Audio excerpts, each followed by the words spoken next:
that brings us to a segment I think is going to be more difficult. We talked about this off air after the show last week. Coming up with 5 interior defensive linemen at the top that we expect to declare is a bit tougher than I think we initially thought. So I'm going to start with the easy one here, and I feel like this is also going to be your number one as well.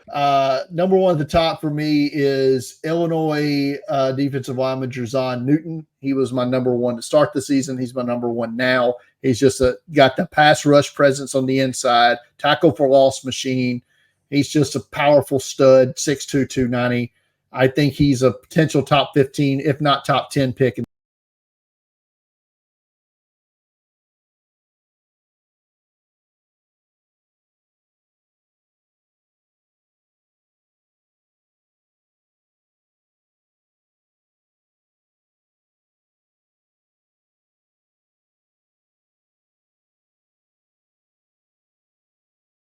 The hype that was coming into the season, but the production because of injuries and stuff wasn't there coming into the season. And I'm not sure the production's quite been there this year, but we're just basing potential. Somebody's got to get it out, right?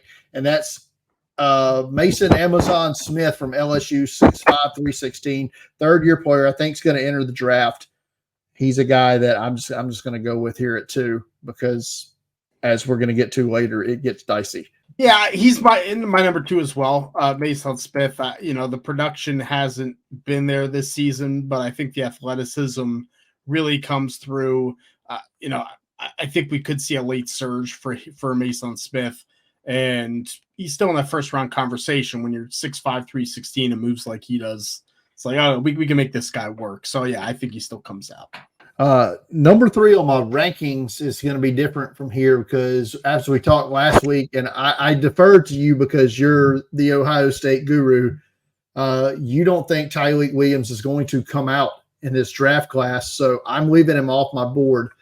The third-year player from Ohio State, 6'3", 330. So that brings me down to who will be number 3 on my list here is Georgia defensive lineman Nazir Stackhouse, another one where projection is key here, but he has flashed some brilliance this year, including a near pick 6 a few weeks ago against Missouri, but has had some productive games and has had some games where not so much. But I think Nazir Stackhouse, I don't know if he's a first-round pick. If he is, I think it's late, but he comes in here at number 3 on my board. He's number 5 on mine, and I agree with everything you said. I think probably not a first-round pick, but an early day 2 pick. Stackhouse, he's 320, but is more athletic than that build. So I think he's versatile enough that he'll get drafted fairly high. So number 5 on my board. Who's number 3 on your board? Number 3 is a fifth-year player that keeps rising up for me, and that's Oregon's Brandon Dorlus. Just probably the best penetrating defensive lineman in terms of pass rush that I've seen this season. Is 5 sacks on the year, leads Oregon in sacks, 290. Just plays low, plays violent, and the first step's really good. I think Dorlus is still kind of underrated out there. Dorlus is number 5 on my board, but I think is coming up higher. Would have been number 4, but I went back and forth on my number 4 this week, and I put him back in. And that's another guy where the word potential is beaten to death in this because we're just not seeing the production out of a lot of these guys that you want to see. So we have to use the potential word here. And that applies to Miami third-year player Leonard Taylor III, 6'3", 305. I said last week when we were talking about this, I'm going to leave him off. But then I'm like, no, there might be a mass exodus from Miami, and I think he might be one of them. So I think that Taylor comes in at 4 on my board. Another guy, I think, not dissimilar from Stackhouse, where maybe not a first-round guy, but early day 2, you start restacking that board, and he's a guy that some teams are going to target. So that's where I settled with Leonard Taylor III. He's my number 4 as well. We have the same 5 guys, just flipped 3 and 5. I'm with you. I think Miami, especially those defenders, I think can get out of there and I think Taylor has the skill set to go to the NFL. I'm kind of with you. Like, I don't even think he'll be a top 5 defensive lineman drafted, but I think the NFL potential is there to be a penetrating defensive lineman who can, play some base end, even just like the versatility's out there. And I think a lot of the other 3 and 4 year guys I have on my list just don't go to the draft ultimately. I'm not even going to get further down the list because it's a mess. Yeah, I think we have kind of these uninspiring older guys, right? Like I think the Howard Cross the third we've talked about from Notre Dame, he's probably going to get drafted a little higher than a lot of people have him.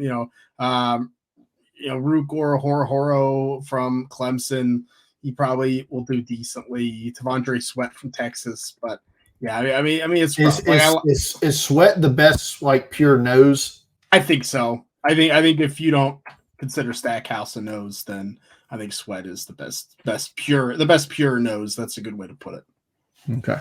I think by far too. I don't know if there's anyone that really challenges them. So let's quickly go back over that. That they were roughly the same. Number 1 for me was Jer'Zhan Newton from Illinois. Number 1 for Shane, Jer'Zhan Newton, Illinois.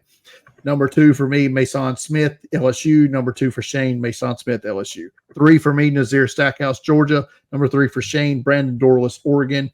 4 for both of us, Leonard Taylor III from Miami. Number 5 for me, Brandon Dorlus, Oregon. 5 for Shane, Nazir Stackhouse. Like I said, same 5 guys, just flip-flopped on one guy there.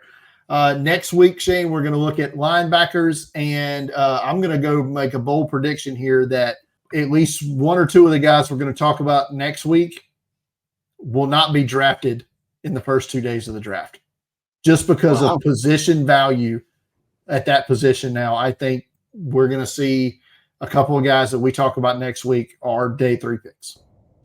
Wow. It's interesting. I think your boy Jim Nagy said that might be the best group at the Senior Bowl this year is the off-ball linebackers. So we'll see. We'll see. I'm not saying that the group's not going to be good. I'm just saying I think the value of the position is going the way of the running back. Yeah, I agree with you there. It definitely is. But yeah, and there's not a lot of teams when I do mocks that I'm like, really need an off-ball linebacker. Gotta have that linebacker, right? Yeah. When I was doing the second round of mock the other day, I was like, I feel like I got to cram some of these guys in here.